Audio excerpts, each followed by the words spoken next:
The United States abandons Europe, Europe should strengthen itself. It's fascinating to see how America is shifting its focus away from Europe, isn't it? Absolutely.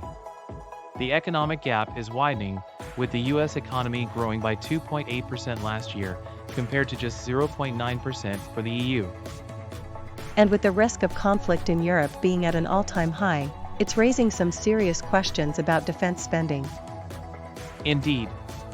The Kiel Institute pointed out that increased defense spending could boost Europe's economic growth if directed towards high-tech, locally made armaments. So, investing in homegrown military technology could actually create jobs and stimulate the economy? Exactly. Local production not only raises GDP but also leads to technological spillovers that benefit various sectors in the economy. That sounds promising. But where will the funding come from? Taxes or borrowing? That's a crucial question. The method of funding will impact how effectively the money is used and the long-term economic implications. And with the US urging Europe to take responsibility for its own security, it seems like a turning point for European nations. Indeed, as the US distances itself, European nations are recognizing the need for a more self-reliant approach to defense and economic growth. It's a complex situation, but it could lead to innovative solutions for Europe. Absolutely, and the urgency to find continental solutions has never been greater, especially after the Ukraine conflict. Have you seen the recent report on how the defense sector has driven innovation? Absolutely. It highlights how things like the internet and GPS originated from military advancements.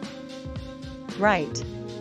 And the three-point seat belt was actually designed for military jet pilots. Exactly. It's fascinating how government investment in defense helped shape Silicon Valley in its early days. And after September 11th, increased military R&D in the US led to significant productivity gains in the economy, didn't it? Yes, research from the National Bureau of Economic Research shows that productivity growth is key to improving living standards. But Europe still relies heavily on imports for military needs, right? That's true. Experts estimate it will take about 10 years to reach self-sufficiency in defense production. Interesting.